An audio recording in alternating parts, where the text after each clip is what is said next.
Last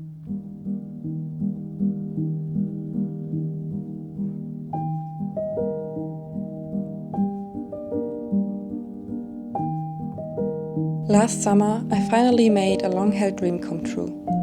A trip I'd been thinking about for years, and it all started with a journey that already felt like part of the adventure. For a long time, I thought it would take me years before I'd get the chance to travel to this place. But back in January, while thinking about what I wanted my summer to look like, I realized maybe this dream wasn't as far away as I'd always told myself. The only thing missing all along was the decision. I had a lot of respect for it, and to be honest, even a bit of fear. So I kept convincing myself subconsciously that it wasn't the right time yet. That for all kinds of reasons, this trip still belonged to some distant future. One day I'll do it, just not right now.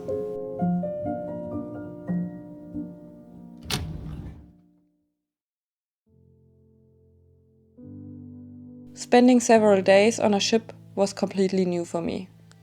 Turns out you can spend an impressive amount of time just staring at water. I figured this must be what people mean when they talk about slowing down. Though to be fair, that might have also had something to do with us refusing to pay for the overpriced onboard Wi-Fi. So we passed the time with an audiobook, and somehow it all went by quicker than expected.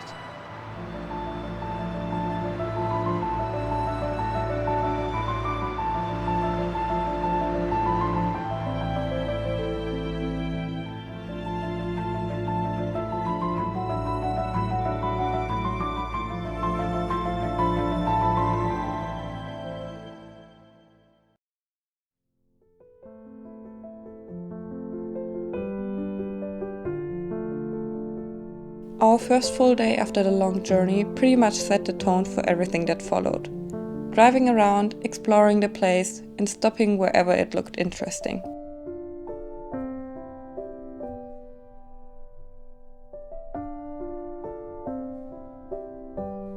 Even just on that first day, there was so much to take in, I could barely process it all. And we hadn't even driven 40 kilometers.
The landscape was so dramatic it almost felt unreal or fake. Like someone had designed it for a fantasy movie or a video game and then just left it there. And over the next few weeks, I kept coming across more and more evidence that this theory might actually be true.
From the very first second, the weather made it clear who is in charge here. One moment it's full on sunshine, and just a few minutes later, thick clouds roll in, swallowing the mountains completely. The wind relentless. The rain shows up uninvited, then suddenly leaves like nothing happened. Of course, this kind of weather can be a real challenge, and sometimes just plain annoying. Especially when you're living in a tiny space like the Landy, which basically turns into a dripping cave every time it rains. But honestly, that's kind of the magic here. This weather creates the most unbelievable moods. They shift by the minute and make this already white landscape feel even more intense. So I wouldn't want to change it for a second. It's part of the experience, and if I come all the way out here, then I expect nature to give me the full show. And of course, with this kind of weather, it happens more than once that you head out for a hike because things look kind of alright, only to find yourself 10 minutes later completely soaked, standing in the middle of a cloud, wondering what life choices brought you here. You plan less, go with the flow, and sometimes you get rewarded with moments more beautiful than anything you could have planned. Other times, you just head back to the car, try to dry your stuff, and tell yourself you give it another shot. Maybe. Usually when we drive, we take random turns, explore every little road, and let the streets decide where we end up. That way of traveling feels right, and it helps not to get completely overwhelmed by everything a place has to offer. No big plan, just seeing what happens. Kind of how you wish life would work too. Just cruise around and hope your dreams show up on the side of the road. Well, unfortunately, they don't. Sometimes you actually have to make a decision. Pick a direction, commit to something, even if you're not entirely sure where it leads. Because waiting until you feel 100% ready, that day doesn't usually come. Sure, you might take a wrong turn, end up somewhere weird, but sitting still with the engine running isn't really a plan either. Unless, of course, you're waiting to drive off a ferry, in which case, that's exactly the plan.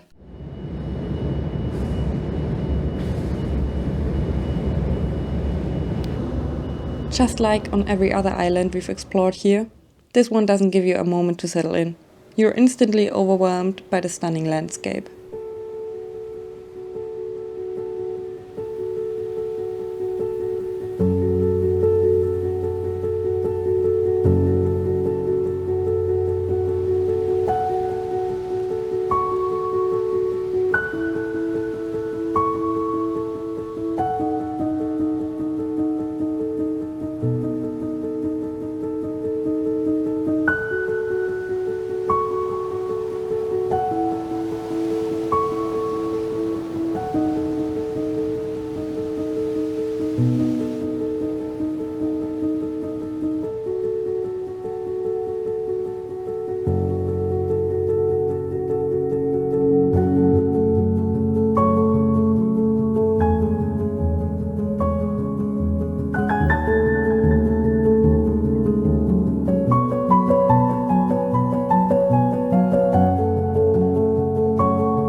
In all those weeks, we had exactly one day without rain.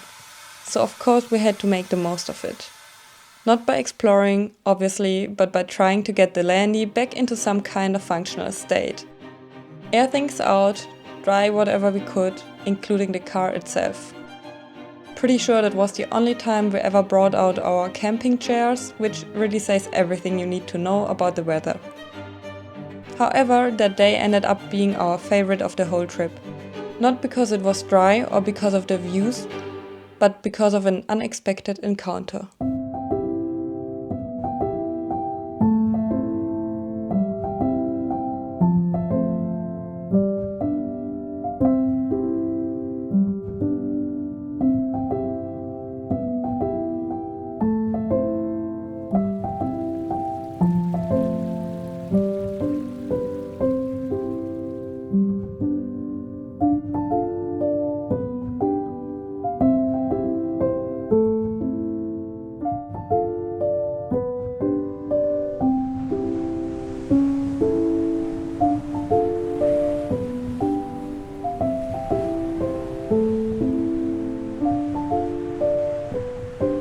sitting on that cliff was already pretty impressive.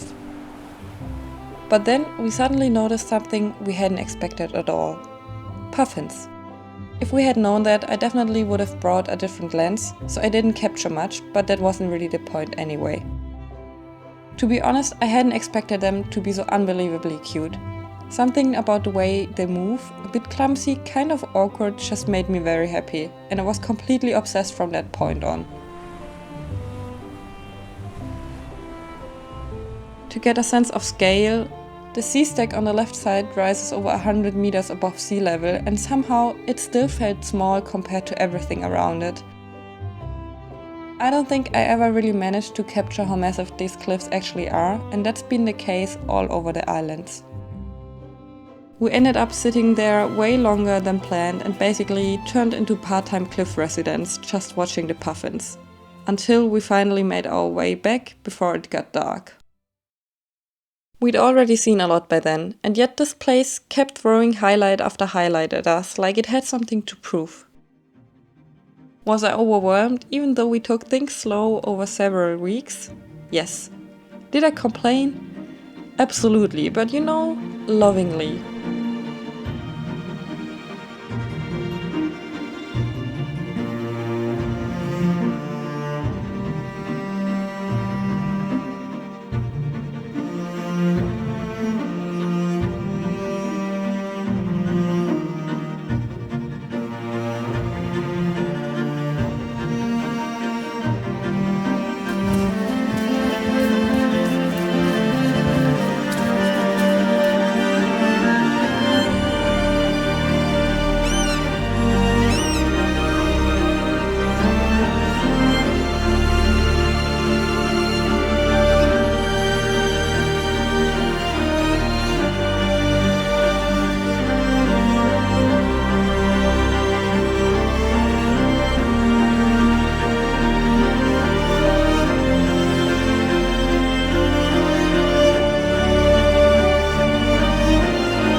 The days went by and each one felt special in its own way. Because of the constant wind, we ended up sleeping in the Landy the entire time of this trip and not once in the rooftop tent. Anyone who's ever tried sleeping in one during proper storm level wind probably gets why. Also, along the way we saw more than a few tents and rooftop setups get damaged or just take off entirely and follow the call of the wind. We drove, stared at mountains, waited for things to dry. One night, Northern Lights made a short guest appearance, and at some point we managed to catch our one and only sunset. But there was still one last thing we'd been waiting for, and it needed the right weather. Cliffs that rise over 600 meters straight out of the ocean, and there we were floating right at the bottom of them, looking up. The most unreal view for a dream of mine that somehow became real.